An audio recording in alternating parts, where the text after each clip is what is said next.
Hey guys, welcome to She Knows Arsenal. Make sure you guys like this video and subscribe to the channel. We're going to be talking about, we're going to do some transfer stuff. We're going to talk about Gabriel Jesus as well, has been called up to the Brazilian national team for November fixtures. So maybe that means that his injury is not that bad. But obviously we have to start off the show with probably the most spoken about, most talked about subject regarding Arsenal, and that's the VAR controversy that has now kind of become like this onslaught of like consistent berating and negativity around Mikel Arteta. And it's getting into the space now where I do feel like it's orchestrated. It's very much so choreographed by PGMOL. They're under a lot of pressure, I think, because they've made we're a quarter of the way through the season, and we've spoken more about VAR and the referees than anything else. Referees are being demoted to the Champions League or championship because they're not making the right decisions week after week after week after week. We're talking about very obvious situations not being taken care of. And, they want to have a scapegoat. They need to have somebody where they can say, you're the problem, focus here and not focus around us. And of course, Mikel Arteta, because he's a young, passionate, outspoken manager, he's the villain. And so for the next, basically this entire season, just be very much so prepared for the typical Arteta's too passionate. He's too loud on the sideline. He's too he's too vocal. Look at his goalkeeper coach. Look at him. He's out there yelling. Look at Nicholas Yover. Look at him. He's doing this. Look at the players. They're arrogant. They're loud. They're rude. They're this. They're that. It's going to be like that for the rest of the season. They were just waiting for the perfect moment to unleash the narratives, and they've gotten it. We've lost a game. It was a very controversial game where a lot of things happened, where a lot of decisions were made and not made by the referees. And instead of focusing in on that and how to make those things better and being objective in a way where it's not just Arsenal bad, Newcastle good, they've decided to focus in on our manager. And from minute one, I don't think England has ever liked Mikel Arteta. I'll put that out there. I don't think he's ever been well received. He's not English. He's young. He's taken up a big job at Arsenal, and he's tried to change things. He's played in ways that the old guard don't like. So anytime that they have an opportunity to go in on him, they take it. And so I think, Mikel is going to be on the receiving end of bans, of suspensions, constant media berating, blah, blah, blah, blah, blah, blah, blah, blah, blah, especially by a lot of people that have failed in life. And so it's up to the players and Mikel Arteta to move on from this. It's something that I feel like has taken up quite a bit of time today. I've spoken about it multiple times. The timeline is full of it. And as much as I feel like in certain ways we were done dirty against Newcastle, the points are gone. No amount of apologies or speaking on social media is going to get that back. And Arsenal have some really important fixtures coming up. We have a very important season ahead of us, and we have other problems that need to be solved beyond what we cannot change, which is the refereeing. And the reason why the refereeing will never change is because clubs, fans only care about it when it goes against them. When it goes for them, they're fine. If they get a refereeing decision that goes in their favor, they put their head in the sand, just like Newcastle fans are doing now. And when things go against you, you're really outspoken like we are now. It's never going to change. As long as the clubs and fans are okay with decisions going poorly against, their rivals or the opposition, nothing is going to change. So we're not going to be able to fix it. We're not going to be able to change it. Nothing is going to change. So Arsenal need to figure out a way to move on from this. And yeah, it can galvanize you and all that kind of stuff, us against the world. But really what I more want to focus on is Arsenal embracing the hate a little bit, but not letting it get to them so much so that we're overdoing it. Like, I really don't want to see our players overdoing anything. And I really just want to see us concentrate on creating good, solid chances at a frequency that feels like title challenge frequency. That's more what this is just going to be something that's there underneath the surface for the rest of the season, that we are the target. We were always the target. They just needed us to have a result and a circumstance for it to go against us to unleash it. It's there. It's not going away. But I really want Arsenal to focus in on, it's not, we didn't just lose the game because of the referees. We also were toothless, and that cannot go unsaid or unworked on, So that's kind of where I am with everything. There's nothing that we cannot control the referees. We're always going to be playing up against the 12th man, and sometimes the 12th man works for us, sometimes it doesn't work for us, and you know, it's just unfortunate. It really is. And I think one of the main things that were frustrating for me is like nobody is really talking about, I think, the most egregious thing that happened on that day, which is Bruno Garay getting away with what he did. No other player gets away with that. But it kind of reminds me of when McCarthy or McCarter or whatever his name was wiped Saka out and kicked him into the air. Crystal Palace player, and they just acted like it was normal. It's very normal to hurt Arsenal players, put reducers on Arsenal players, hit them outside of the play, kick the ball at them with tons of force. Like, it's just a normal thing now. And Bruno Garay, every time we play him, he seems to have like some sort of agenda. And like, I don't know if it's that you wanted to come to Arsenal and we didn't come get you or what it is, but relax. I would not be mad if one of our players, retaliated in the next game, because some of the things that he was doing, past Arsenal sides would not let that go unchecked. Okay. Like, if this was the Invincibles and Bruno Garay did that at St. James's Park, you bet your ass when you got to Highbury, your ass would be fucked up. And that's the last thing I have to say about that. Don Nature says, please tell me you are married, so I'll stop dreaming about you, your man. I have a boyfriend, but thank you. Andrew says Matchfixing is rife, to be honest. Kasim says, I hope our players show some fight in the games ahead. The thing is, like, show fight, but also don't because anything that we do from here on out as well, we're probably not going to get calls from the referees. The refereeing associations of whatever are out there with the picture of Mikel Arteta on their bulletin board now. Like, he is enemy number one, and he was like, I don't know if you guys remember this, but he was enemy number one before the season even started. We were playing in the Community Shield, and instead of them giving Rodri a yellow card for his consistent, his persistent fouling that he always does, instead of giving him a yellow card for that, they gave Mikel Arteta a yellow card for complaining. He is literally on the PGMOL bulletin board as enemy number one. They started off this season speaking very heavily about how they were going to stop managers from being so passionate on the sideline and how you couldn't react or anything. Arteta was the reason why they were speaking about it. They do not like Mikel Arteta. They feel like he's too feisty on the sideline. And so I'm not surprised that this is happening. He is their enemy number one. He is their villain, their Darth Vader. So I don't want the players overdoing it to the point where we're getting red cards and things like that. The way that I want to see this team combat this is by winning matches, by persevering beyond their bullshit, like we did against Manchester City. We kept our heads. I mean, Kovacic should have been sent off more than once, and they allowed him to stay on the pitch for what reason I do not understand. But we still won the game, so we don't have to talk about it. We didn't beat Newcastle, so this becomes like a big thing. We feel aggrieved by it. But really, Arsenal have always had to play against the 12th man, but we've always had to persevere beyond them. So I just want to see Arsenal persevere beyond this and galvanize each other in a way that manifests itself in wins and not red cards, if that makes sense. DJ Polar says Deserby will be throwing bottles and break chairs, laughing my ass off. It's so obvious. Gunnar Day says Bruno Garay should get a whooping like Van Nistelrooy.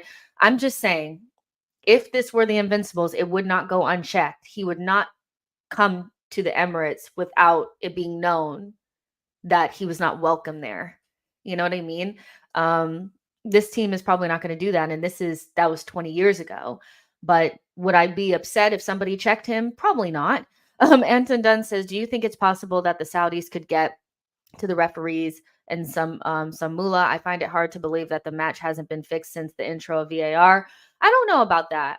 I think where I kind of sit on the, I don't love the conspiracy talks or anything like that, because it feels tinfoil hat-ish for me. But what I do think is that there's so many inconsistencies in the game that it makes it difficult to enjoy. And VAR was meant to come in to smooth those errors out and to get more right than they get wrong. And it feels like they're using the technology in a way where it's just willy-nilly. They decide to go with clear and obvious, and, is it conclusive evidence in this game? But in games gone past, they didn't care if they had conclusive evidence. They just chalked goals off because they fucking felt like it. So for me, it's like, I'm more concerned about the inconsistencies, because for me, I don't know about the conspiracy talk. I don't know if they could be getting brown envelopes and things like that. I don't want to go that far. But what I can see with my two eyeballs is that they don't know what the F they're doing. And they started off this season focusing in on wasting time and Arteta's antics on the sideline, instead of getting like obvious calls right, like an clear onside goal from Luis Diaz. How about just do that right? How about do your job? How about send Kovacic off, you moron? Like, you know what I mean? Just get it together. Get it together. Yo-Yo says the horrendous officiating is welcome deflection from another abysmal display away from home, in my opinion. Was it abysmal? I don't know. Some people I feel like we played horrendously. I think that that's a gross overreaction. We were not horrendous. Like, defensively, this entire season, we've been very good, but your defense can only keep out the opposition for so long. You need to have some sort of attacking threat. And I think away from home, what we've lacked is attacking threat. So to say that it was an abysmal display, I think it is an overreaction, in my opinion, because that would mean that we were not battered, we were not on the ropes, we were not outplayed, outfought, out anything. We just have zero threat when Eddie Nketiah is up front. We have no ability to build up without Zenko on the pitch. Like, it's just those things. And so I don't want to take away from the really good display that I felt like I saw from Saliba, the really good performance I saw from Declan Rice, our defense as a whole. But when you can't attack and you don't score goals, you leave the game on the margins, and the margins didn't go our way this time. So I don't think we were that bad. I think that we have a goal scoring issue that has to be looked at, and it's not just about getting a striker. I think people are heavily focused on the striker. The striker is not something that, cannot go unfixed. I'm not saying that we don't need a striker or more clinical finishers, but until that midfield is fixed, child, nothing is going to happen. Really Legit says the Premier League is a business. Getting it wrong is a part of the entertainment business. And I'm really glad that Really Legit said this, because I've said this for months, that I feel like no one would have cared about that game if they had gotten the call right. Let's say they had sent Bruno Garay off and, the game ended 0-0. No one would be talking about the game. They wouldn't. No one would care, because it would just been a standard big game against the big teams where they both nullify themselves and end up with nothing, right? But the controversy with VAR, sometimes getting the calls right, sometimes applying the rules and not sending off Bruno Garay, things like that, make a dull display a lot more interesting to speak about. And so I think for them, they look at the bottom line and they say, when do we get the most clicks? We get the most clicks when people talk about the refereeing decisions. They talk about refereeing more than they talk about goals, tactics, defending, individual player displays. They talk about refereeing more than anything. And so I agree with you. I think they like the inconsistency because it adds to the entertainment and drama of the Premier League. This season, we've spoken more about refereeing than anything else. Anything else. And I think that they like that shit. I really do. I really do think they like it. 100%. A says we are wasting Martinelli and Saka to bring the midfielders into attack, even though they don't offer much. And, I spoke about this with Gunnar Lee. If you guys want to see a more like in-depth Newcastle review, we did one on Patreon. You guys can join. 7 days for free. So you guys could actually go in there, sign up, watch it, and leave. If you guys don't actually want to like sign up for it, for the full time, it's fine. I do it. I do it sometimes. I do it sometimes where I sign up for things and then I delete it right after, whatever. Or you could stay, whatever. But we spoke about the fact that the dynamics are super weird in our team, where our left back is basically our number 10. No matter who plays there, whether it's Tommy or Zinny, that player has carte blanche to just like run around the pitch and do whatever. Where idealistically, I think you'd want that to be one of your attacking mids doing that job, right? Being like a number 10. Maybe I'd want my number 10 to have a free role and not my left back, even though both players are really good. I'd rather have my attacking mid be the free role, where our attacking mids have these like very stiff and like very simplistic jobs where they're just kind of like there to wall pass and pass it off to the wingers. The wingers are isolated by themselves. They have 2 or 3 players on them constantly. And our attacking mids don't really make those dynamic runs, like those overlaps or those underlaps or third man runs into the box. They just kind of stay in the same stationary positions. And so there's something going on here, but I've said it from the beginning. We're not as fluid of an attack in general when Nketiah plays. When Nketiah plays, everybody just stays in their positions, and there's no. I think when you play like without a traditional striker, the benefit of that is that you can swap positions. You can see Saka pop up on the left. I watched a comp of Trusshard playing through the middle today, and the thing that stood out to me the most was not that Trusshard was playing through the middle, but that Martinelli was playing mostly through the middle. He was getting central, and Trusshard was coming out left, and they were swapping positions, and those dynamics move the players around. We don't move players around. So the longer Nketiah is in the team, the more likely we're going to have a very stagnant front three. And that stagnation is what makes it difficult for us to move the teams around. Now, that doesn't really account for the 2 and 3 players on Saka and Martinelli at every time, but I guess if they don't have to worry about an Emil Smith Rowe or Kai Havertz or Odegaard making those third man runs, everything is in front of them. They have no threat to really defend against. So there's something up with the dynamics. We spoke about it quite a bit. I really think Arteta needs to spend some time thinking about that. And why is it the case that our attack is just kind of dwindled? Where is the freedom of the movement? Is it just because we're so afraid to get counterattack that we're unwilling to risk in the final third? Is it that simple? Or do we just need Thomas Partey and Gabriel Jesus to come back? Is it just that simple? I don't know, but I actually don't think that you can just wait for your better players to come back before you figure this out. We have good enough players in our team where I feel like we should at least be creating more than one chance a game. And right now we're pretty blunt up front. So yeah. Yo-Yo says Leo is the most analogous to Gabriel Jesus, but Arteta cares little. Really Legit says, Jess, is Jesus injured? I just saw Brazil up and coming World Cup qualifying squad for the international break, and Jesus was called up. So that's exactly what I want to talk about. So make sure you guys are liking the video, subscribing to the channel, because to me, this is good news. To me, this could potentially be a window into understanding how long Gabriel Jesus will be out.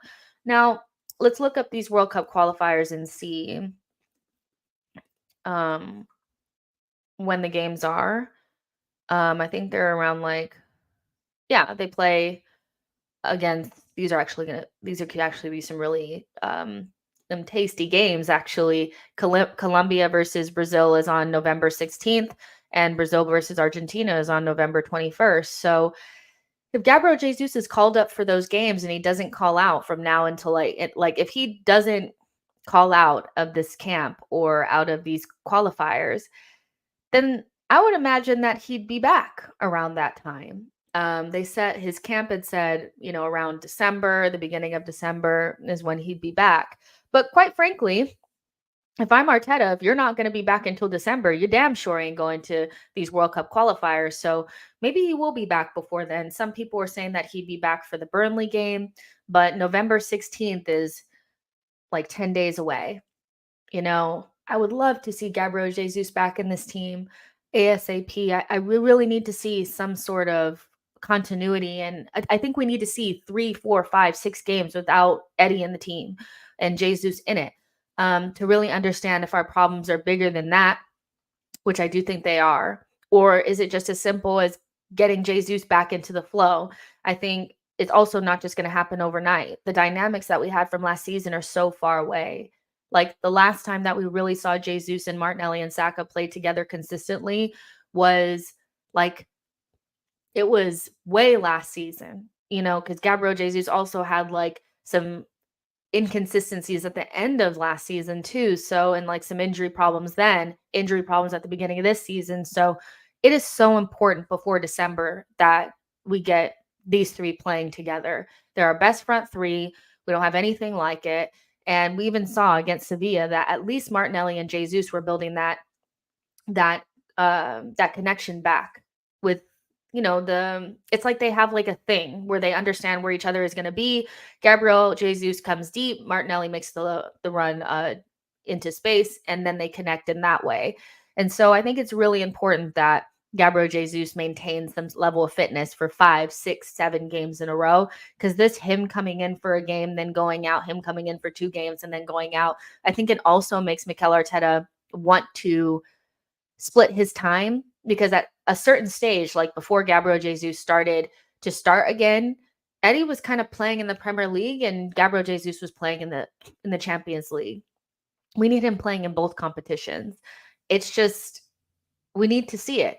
But it is frustrating that I feel like Arteta does not trust Trusshard, who again played center forward for Arsenal last season. I know people are like, the Fulham game. The Fulham game was basically the only half that he's played at center forward for Arsenal where he was not good. And he, just like everybody else, needs a couple of games with the players around him to get those connections back going. But if you want to have that same feel of the fluid front three, where everybody is moving and they connect off of each other, and you have somebody that can drop off the back line and create, is what we really, really lack, is creativity in our team. We have no creative players in our team at all at some stages. You need somebody like Trusshard in there if you don't have Jesus. He's created 6 chances this season. By January, Gabriel Jesus had already created 22. And I don't think that Eddie is going to create like whatever the math is on that. Is that 18? I don't know. I can't do math. Whatever. I don't think he's going to create like 10, 12 chances from now until December or January. I just don't think it's going to happen. It's not in him. That's not who he is as a player. So this is kind of like good news to me, because unless he calls out of these qualifiers, this would signify to me that he's closer. Because if I'm Arteta, he's not playing his first game back for Brazil. He's playing his first game back for us. He's not ready to play for Arsenal. He ain't ready to play for them. And I know it's World Cup qualifiers, but F them. We need him bad. Like, we haven't had him at all this season. So this looks like something that could be a good thing. Now, Gabriel Magalhaes and Gabriel Martinelli were both called up as well, which the new manager does, the new coach does like the Arsenal players. He does. I think that's pretty clear. But the Chiche, I don't think he liked our players that much, and definitely not Gabriel Magalhaes. So it's nice to see them involved. For Brazilian players, it's really important to play for your national team. So I know some people are like, I don't really want our players to go there. I actually think they'll be happier by going, because it's so important for those players to play for their national team. So, and I think they all will deserve it. Like, Brazil are in a transitional phase. They're not really as good as we've known them to be, but they have good young players and some new players coming through and stuff like that. So I think they more than deserve to be a part of the squad. So I'm hoping that this means Gabriel Jesus is a lot closer than we originally thought. But more than anything, we just need him involved in the team. Like, he's our best option up front, and I think we do really struggle without him. I think we really struggle without him.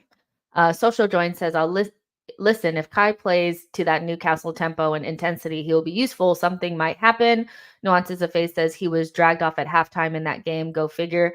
To be honest, like, I don't really care about that, because the Fulham game, I was there. He was poor, but Eddie plays poor game on game on game and still continues to play. So I think it's more of a Trusshard thing than a he played poor thing. I think some players get more rope than others. I think we can say that, and again, the best times that we had last season without Gabriel Jesus in the team were with Trusshard. So it happened. It's real. And if Arteta would just relax and let him play for more than 5 minutes, maybe he would do well.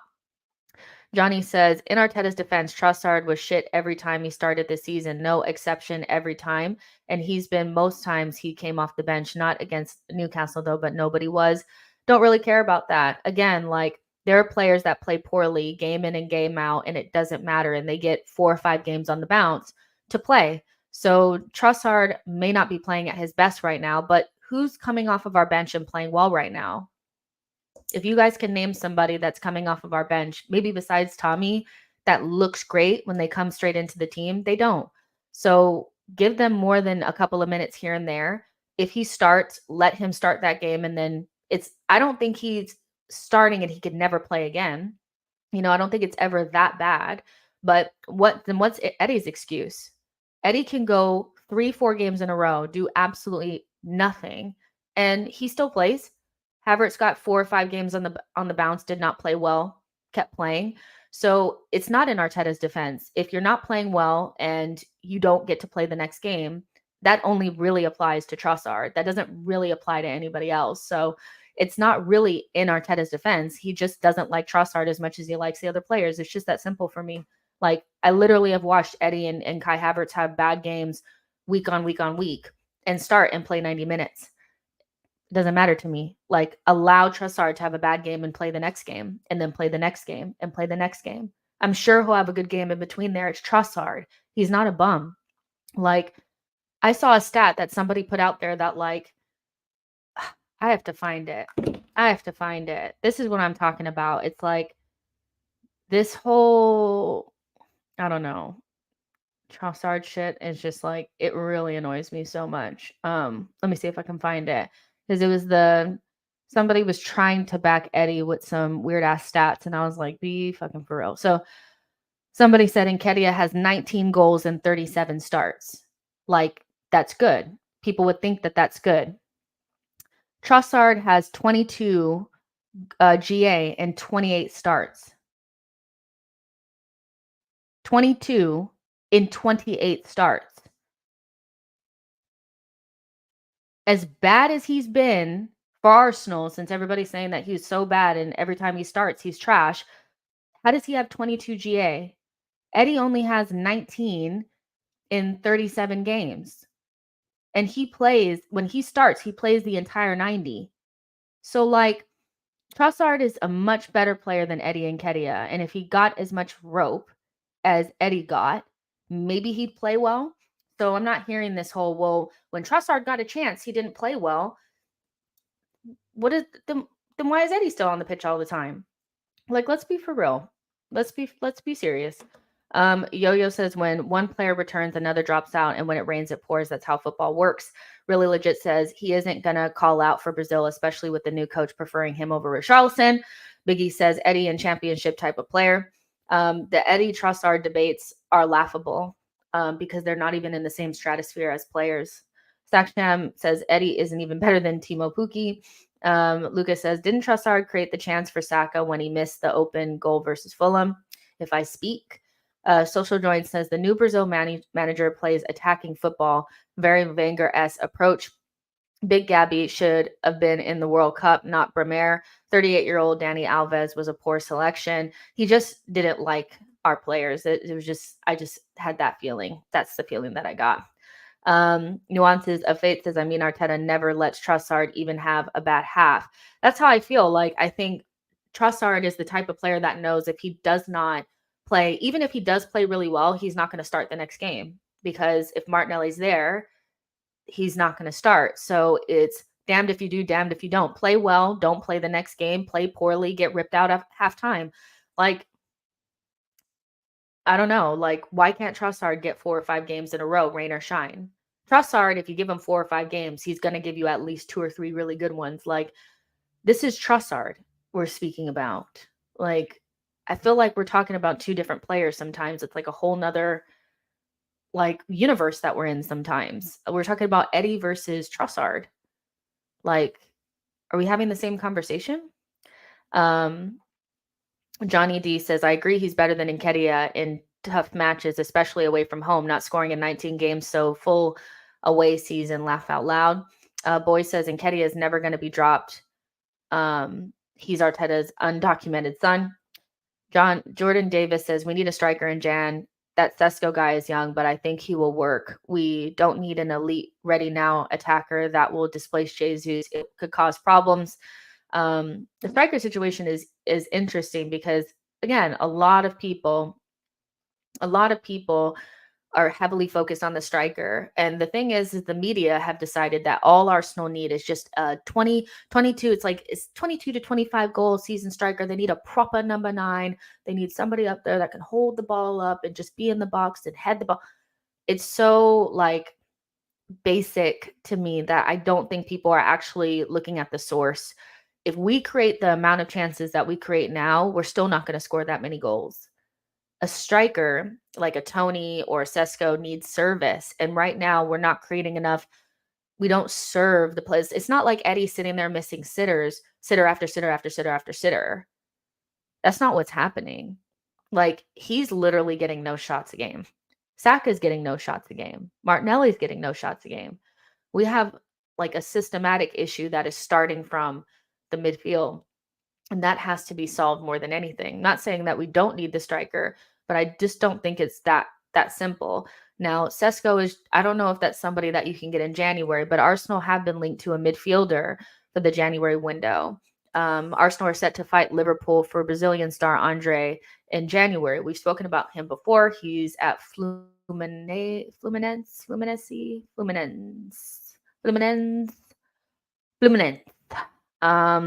They just won the Copa Libertadores.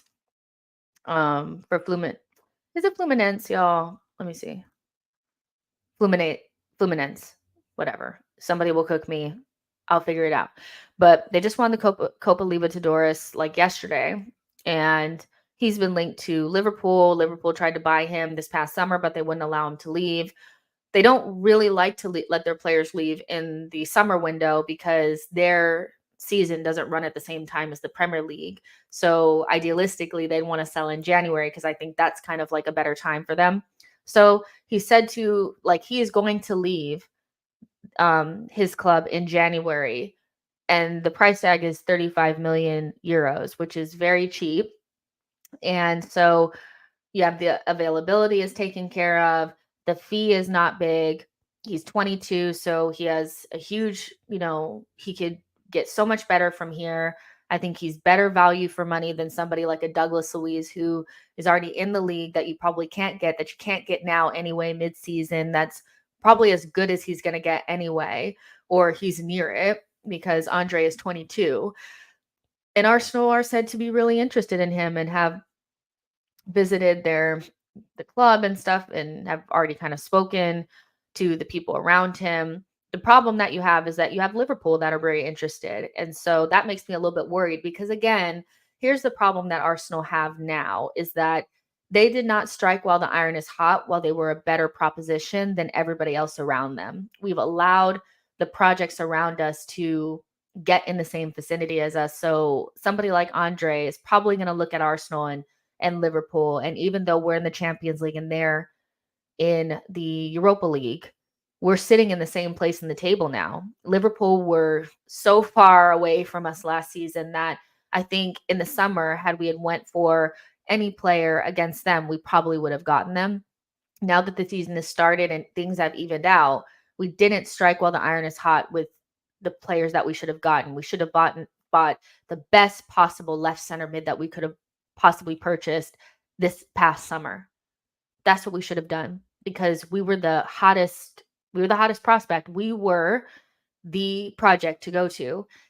That changes very quickly in football. In next summer, we could be old news. In January, we could be old news. If we're in January and we're in 5th and Liverpool are in 3rd, he's not going to come to us. He's not. Klopp, They brought in quite a few South American players.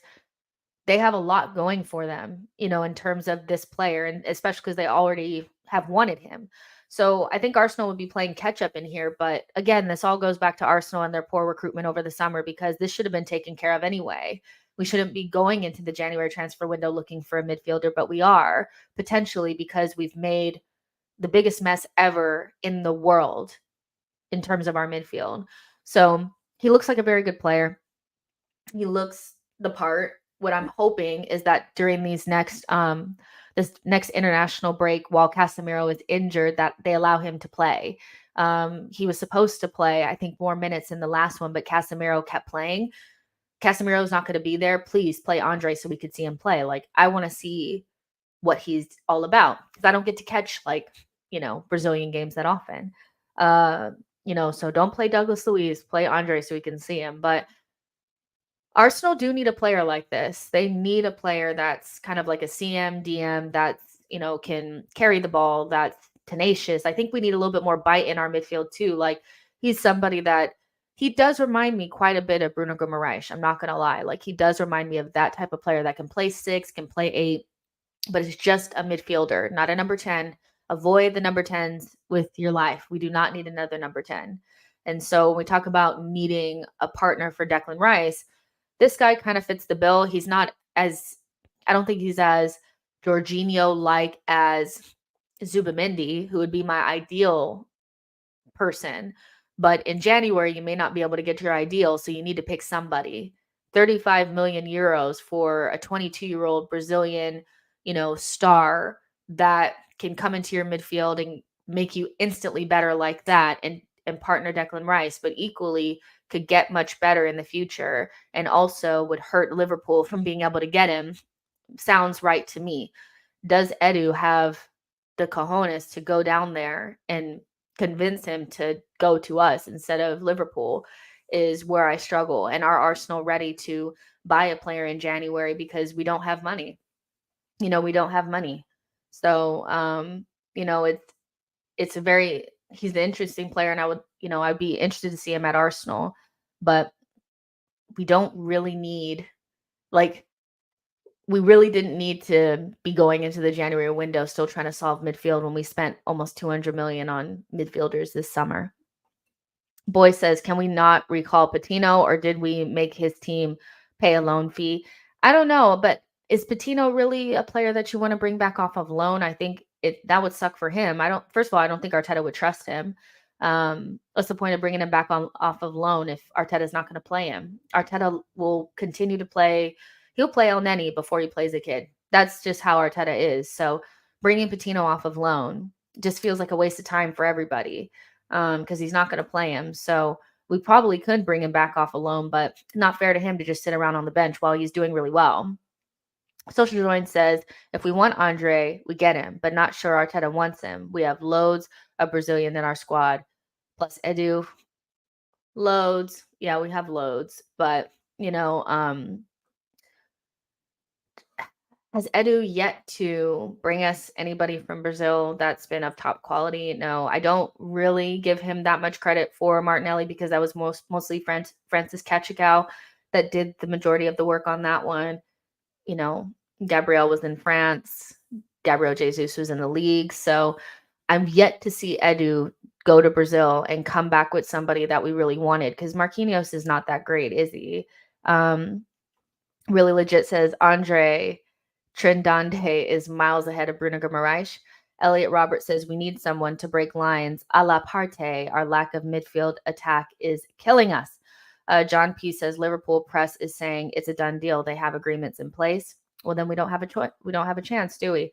Eat, Drink, and Talk Football podcast says, we've got plenty of money. It feels like we have FFP problems, but fair enough.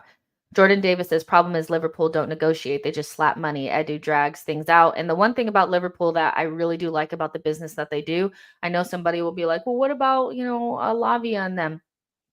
First of all, they've done fine without having Lavia or Caicedo.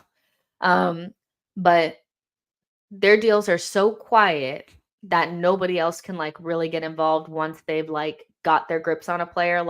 For them to have gotten Alexis McAllister for as little as they got him for, without anybody intervening or anything, was like really good business. Like most of the time when they're in talks with a player, it's very quiet and just boom, it's done like that. And so maybe it is done, but the rumors are out there that he's not, like, there's nothing in place, there's no agreements, like basically they weren't going to sell him to any club in the summer. And so it's still an open race and Arsenal are really interested, but Arsenal are never really ready to do the business. Samuel says, I'm sure that there are some in-house solutions we could use in midfield, like Aziz or even Zinchenko. Aziz has just, I think he completely fell off, you guys. Like nobody really talks about him anymore. So I don't know if he's really an option. Arteta is never going to put Zinchenko in midfield.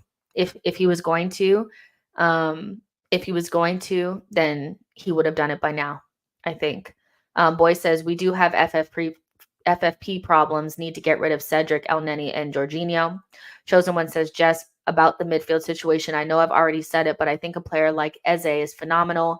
Eventually, bigger teams are going to try to get him. They already have. Don't know if it's possible. I'm pretty sure that Manchester City wanted Eze or a player of Eze's profile. Remember, they went for Paquetá, and then they also looked at Eze. But Eze is going to sign a new deal at Crystal Palace, I heard. So I don't know what his release clause, or if there is going to be a release clause. I'm sure there will be one, and what it will look like, because he'll want to be able to escape on the first thing smoking if a big club wants to come for him. I do really like Eze. I just feel like we need somebody a little bit more. I like the profile of Lucas Paquetá and Eze. I think they're both like 8/10s, but like not kind of like the ones that we have that are more like number 10 winger forwards kind, you know what I mean? They can actually play in midfield. But I would really like us to just get a center midfielder, somebody that can exist in the midfield, help us with build up, not the third player in midfield, the foundational players in midfield, somebody that's going to be next to Rice, and then Odegaard is the third midfielder. I don't really feel like we have enough foundational midfielders that we feel confident in, that are just center midfielders that could break up play, progress the ball, whether it's through passing or carrying, be a part of our build-up. We need somebody that's going to replace Zinchenko's influence. That's what I'm saying. In midfield, we need somebody that's going to replace Zinchenko's influence. That's what we need.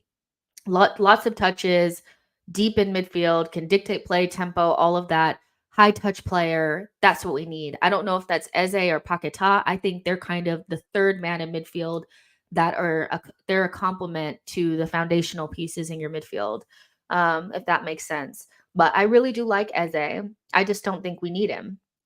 I think our number 10/number 8s would do so much better if we just found this player that's going to be the player next to Declan Rice.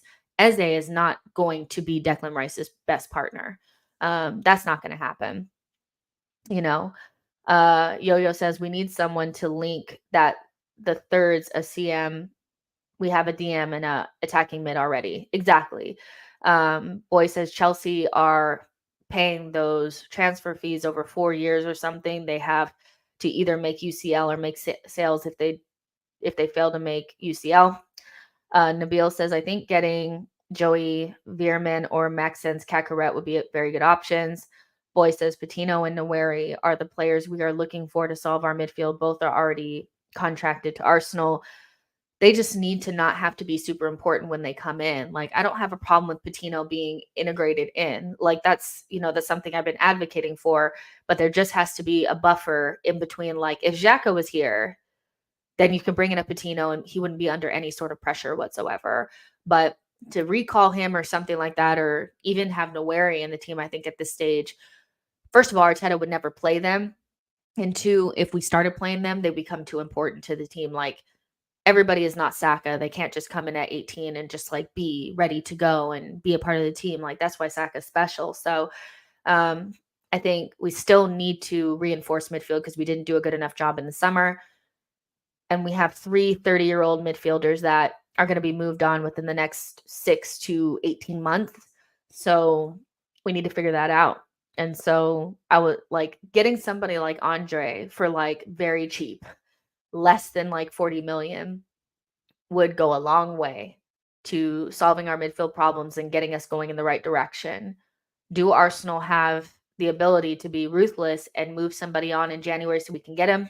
I don't know. Could we even do it quick enough to get in front of Liverpool? I don't know. Could we convince him to come to us instead of going to Liverpool when it seemed like he was very interested in going there in the summer?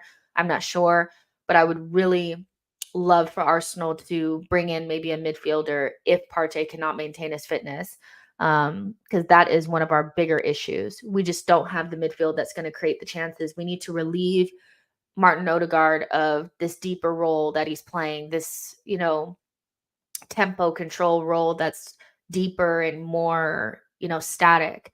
He needs to be able to pop up in the pockets and make things happen. He's not able to do that. Everything about and if Arteta wants him to play that role, put him on the left. Put him on the left then. Put him on the left and allow Kai Havertz to play on the right or Emil to play on the right. But the way our dynamics are set up now is that the right center mid is the more attacking of the two. The left center mid will ghost in, but like really the left center mid I think does a lot more of the controlling and does a lot more of the build up. And that player is not there. So figure it out. Figure it out. If it's not Vieira and it's not Kai and it's not Emil, you got to buy somebody. Really legit says Vieira has no future at Arsenal. He isn't better than Odegaard and he isn't a winger or 8. Well, not a lot of people are going to be better than Odegaard. I still think Arsenal fans are delusional about feeling like there's all these better players in the world than Odegaard. He's top 5 in his position at 24 years old. So, I don't expect Vieira to be better than Odegaard. I think the problem that you have with Vieira is he's being asked to play in a number 8 role on the left-hand side. That's more, again, it's more of our foundational piece. Xhaka was a foundational piece in our midfield next to Partey. And even though he would ghost into those positions, if you watch his comp from last season, he did a lot of the build-up, a lot of those passes in between the lines to Martinelli, those little slip balls into Gabriel Jesus, those little clip balls in, and crossfield passes and things like that. Xhaka was doing a lot of work there. And so when you replace him with somebody like Vieira, who's a number 10, you're going to expect to get less production there. I think Vieira is a very good player, and I would love to see him played in a way that suits his best attributes. But if we continue to play this way, no, he won't be the best player there. He won't be able to play at Arsenal because, again, there are just certain players in our team that don't fit the system the way that Arteta plays it now. But he's bought these players and then he expects them to do roles that they cannot do, i.e. Trusshard, i.e. Vieira, i.e. Kai Havertz. These players are not all crap. We tell ourselves that they're crap, but really the manager's setting them up to fail. How are you going to buy somebody that we know is a number 10, that is not really a number 8 in the foundational way that Granit Xhaka was, and then you put him in there and you expect him to do it? Doesn't make sense. It'll never happen. So Vieira may not have a future at the club, but to me, that's not. Vieira will go somewhere in Spain and fucking kill it because they'll just play him in the number 10. It's just that simple. Andrew J says our midfield is so weak without Partey type of player alongside Rice, plus another creative player for sure. We haven't gotten the midfield right, that's for sure. Chosen One says, Jess, do you think Zinchenko's time at Arsenal is coming to an end? If so, do you have any ideas on who you bring at left back position? No, not necessarily. Again, the only reason why people don't like Zinchenko is, well, one, his political views, which from the moment that he made his political views known, a lot of Arsenal fans, instead of just saying, I don't like Zinchenko's politics, they just say that they fucking hate the dude. And anytime that he makes a mistake on the pitch or passes the ball to the other team, they just say whatever, so I'm not going to act like that's not a thing. Like the allegations against TP aren't a reason why people have soured towards him as well. But Zinchenko is not played when he's best suited for the position. I'm a very firm believer in Arteta sets his players up to fail a lot. Zinchenko never played for Pep as much as he plays for Arteta.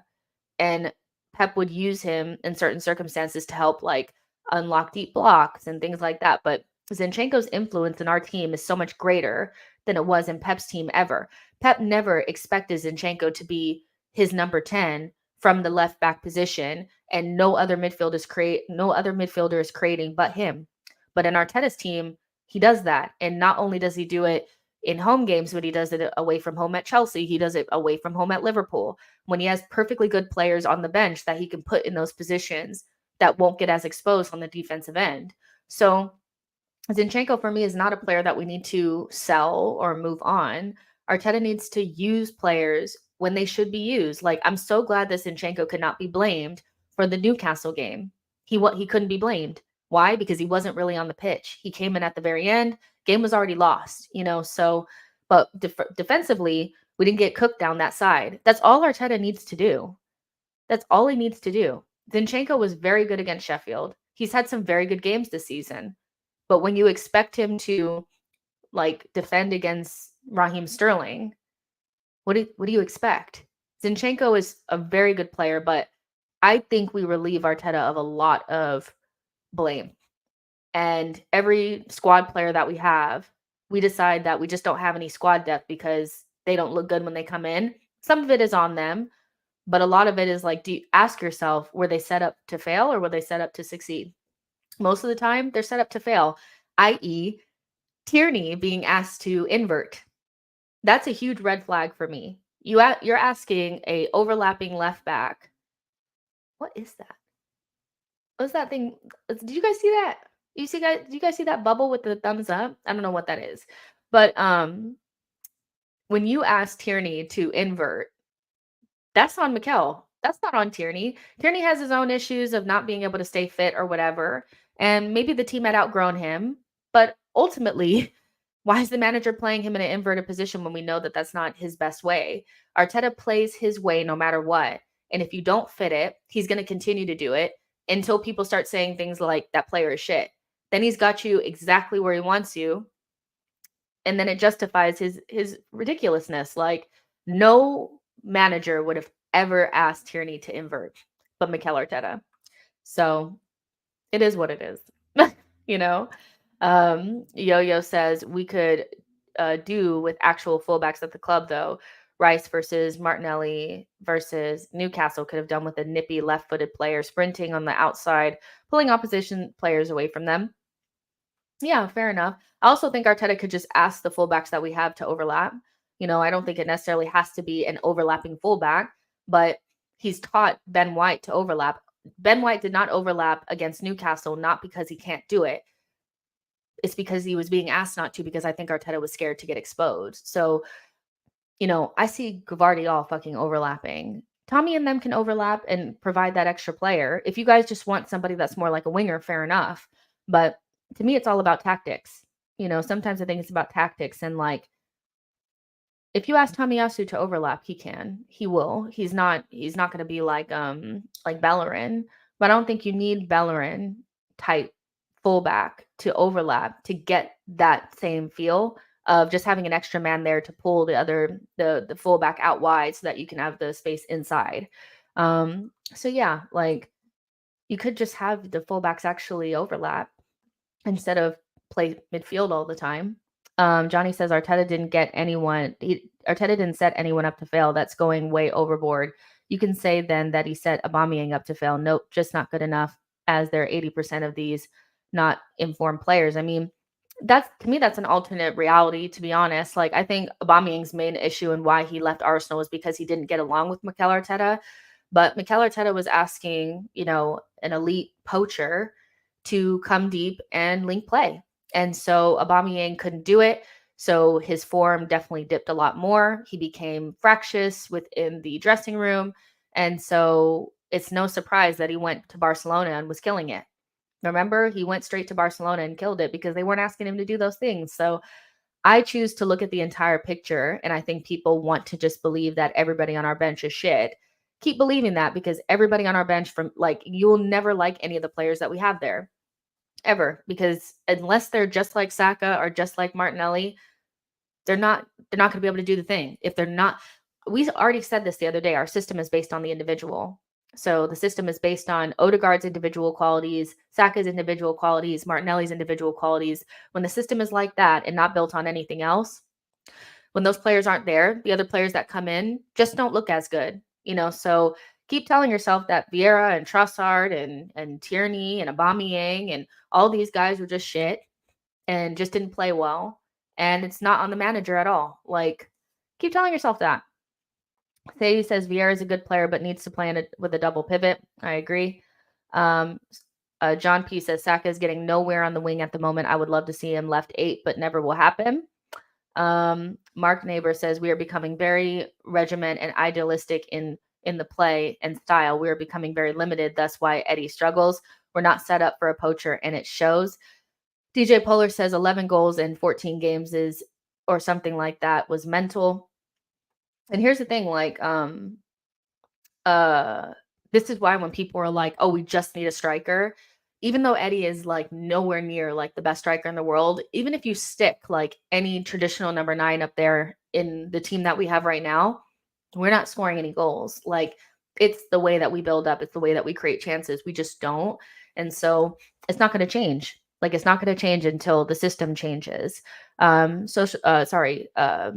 Chosen One says, in my opinion, Zinni is a great player. It's just that I've seen some ideas of him not having a place here stirring. Not saying I agree, but like you said, it's probably due to other reasons, not about football. It's about the whole thing.